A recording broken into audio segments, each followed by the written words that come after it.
یہ جو قرآن میں خانہ کعبہ سے متعلق آیات دونوں، اس کے علاوہ بھی قرآن میں خانہ کعبہ سے متعلق آیات ہیں، مگر یہ بڑی روشن آیات ہیں، بہت روشن حج بیت اللہ سے متعلق بھی یہ آیات ہیں۔ مگر میں نے ان آیات کا انتخاب اس لیے کیا کہ سرکار دو جہاں نے ارشاد فرمایا مثل علی کمثل الکعبہ، علی کی مثال خانہ کعبہ جیسی ہے۔ مثل علی کمثل الکعبہ یدور ولا یدار، کعبے کے گرد سب چکر کاٹتے ہیں، کعبہ کہیں چکر کاٹنے نہیں جاتا۔ اب نبی مکرم بیان فرما رہے ہیں کہ کعبے کے ساتھ علی کی نسبت یا مشابہت کیوں ہے۔ پہلا عنوان تو سرکار نے فرمایا کہ یدور ولا یدار، کعبے کے گرد سب طواف کرتے ہیں، یدور دور لگاتے ہیں، دوڑ نہیں دور، یہ دور چکر لگاتے ہیں، کعبے کے گرد سب چکر لگاتے ہیں، ولا یدار، مگر کعبہ کسی کے گرد چکر نہیں لگاتا۔ اور کعبے جیسی مثال ہے علی کی، اور علی کی مثال ہے کعبے جیسی۔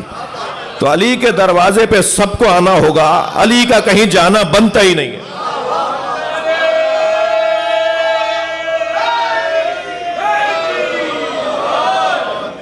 سب مولا علی کے دروازے پر آئیں گے، اور علی مولا کا کہیں جانا بنتا نہیں ہے۔ علی مولا کا کہیں جانا بنتا نہیں ہے، اس لیے کہ اللہ نے کبھی بھی فاضل کو مفضول پر فضیلت دی ہے۔ اللہ نے ہمیشہ فاضل کو مفضول پر فضیلت دی ہے، کبھی مفضول کو فاضل پر فضیلت نہیں دی ہے۔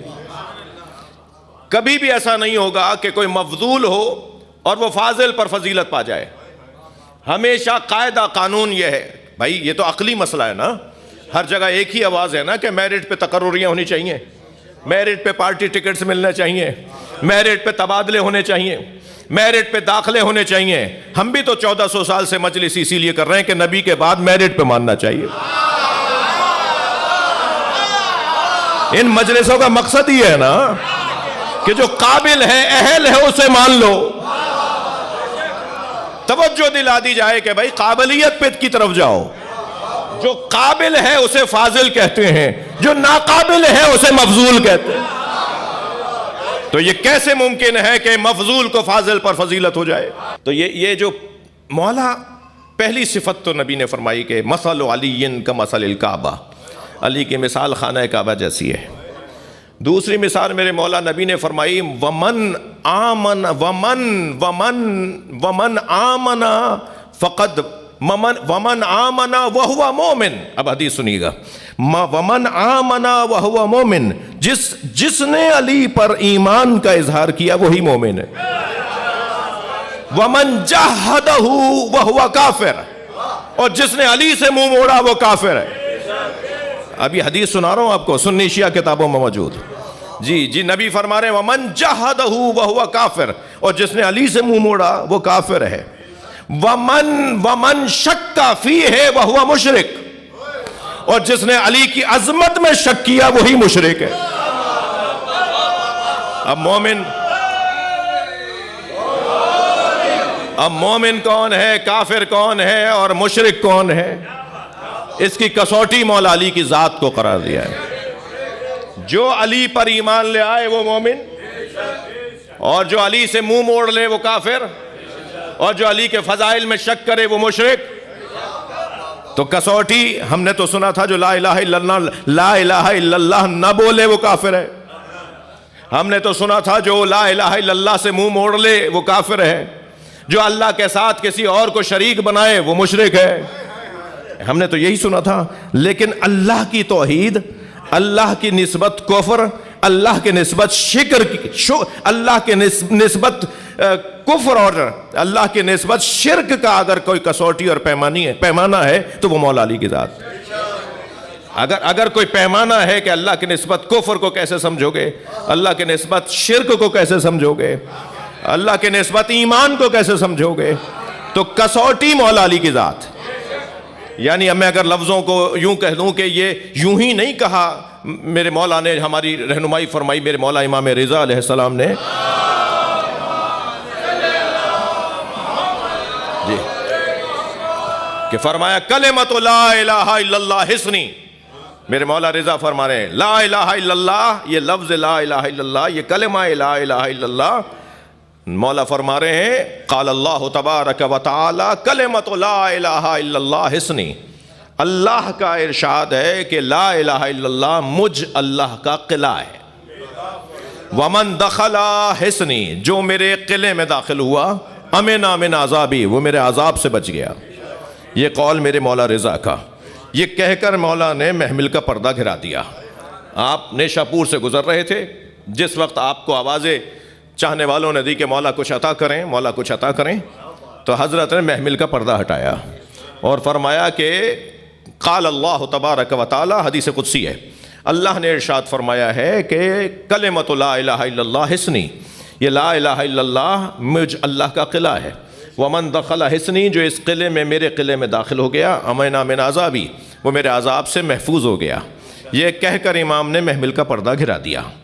آپ کی اونٹنی ناقہ جس پر آپ کی محمل تھی وہ آگے بڑھی. وہ آگے بڑھی، کوئی 25,000 کی تعداد میں لوگ ہیں جو حضرت کا دیدار کرنے آئے ہوئے ہیں. وہ حضرت کی سواری کے ساتھ ساتھ چل رہے ہیں. کچھ دور سواری گئی ہے، پھر حضرت نے محمل کا پھر پردہ ہٹایا، اور یہ پردہ ہٹا کر آپ نے اپنا دیدار کروایا اور فرمایا وَلَكِن بِشُرُوطِهَا، اللہ کا جو قلعہ ہے لا الہ الا اللہ، وَلَكِن بِشُرُوطِهَا، یہ عذاب سے بچائے گا کچھ شرطوں کی وجہ سے، کچھ شرائط کی بنیاد پر یہ عذاب سے بچائے گا. وَأَنَا مِن شُرُوطِهَا، اور میں علی رضا ان شرطوں میں سے ایک شرط ہوں.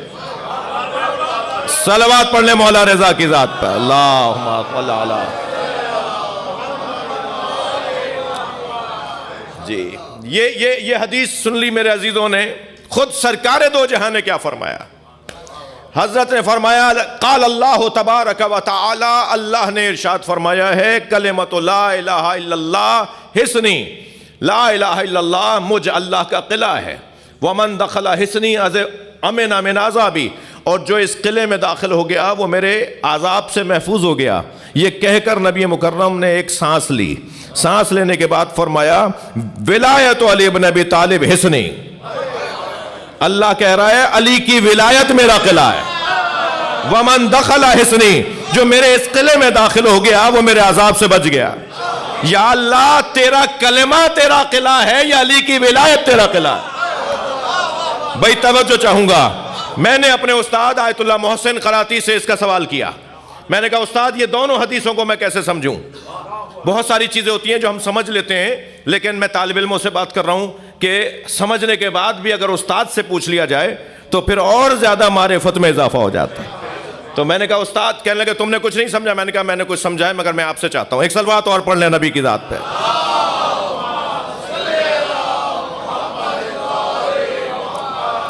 امو تشریف لے کے آئے، میں پھر سناؤں گا یہ قول. ایک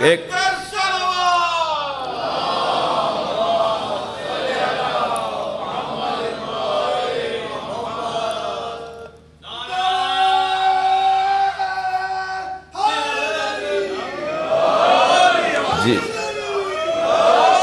استاد محسن قراتی سے میں نے عادل بھائی میں نے سوال کیا کہ یہ دونوں کیسے سمجھیں گے ہم؟ لا الہ الا اللہ اللہ کا قلعہ ہے یا ولایت علی اللہ کا قلعہ ہے؟ حدیث دونوں قدسی ہیں، فرمان دونوں اللہ کے ہیں کہ لا الہ الا اللہ میرا قلعہ ہے، یہ بھی اللہ کہہ رہا ہے. علی کی ولایت میرا قلعہ ہے، یہ بھی اللہ کہہ رہا ہے. تو یہ دونوں کو کیسے جوڑیں گے؟ انہوں نے فرمایا کہ اگر بچوں کو کم سنوں کو سمجھانا ہو تو یہ مثال دے دینا. مجھے معاف کیجئے گا، میں وہی مثال دے رہا ہوں. کہنے لگے کہ کبھی کبھی کسی کو دوا دیتے وقت دیکھا جاتا ہے کہ وہ مریض وہ دوا قبول بھی کر پائے گا. اگر وہ قبول نہیں کر پا رہا تو پھر اس کا بدل دیا جاتا ہے. بھائی یہ انجیکشن سے ڈر رہا ہے، اسے سیرپ دے دو.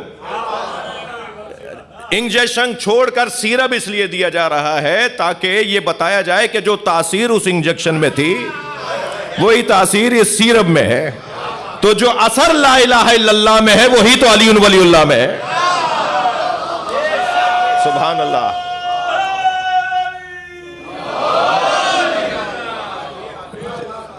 وہ پہلا گھر جو لوگوں کے لیے بنایا گیا، اس پہلے گھر کے ساتھ سرکار نے فرمایا کہ مجھ سے اللہ نے کہا ہے مجھ سے، مجھ مصطفیٰ سے اللہ نے کہا ہے لو اجتماع الناس انا اول بیت وضع للناس. اس کے ساتھ جوڑیے ذرا اس فرمان کو. یہ پہلا گھر ہے جو لوگوں کے لیے بنایا گیا ہے. نبی فرماتے ہیں مجھ سے اللہ نے کہا ہے لو اجتماع الناس علی حب علی ابن ابی طالب، اگر لوگ علی کی محبت پر اتفاق کر لیتے لما خلقت النار، تو میں دوزخ ہی نہ بناتا.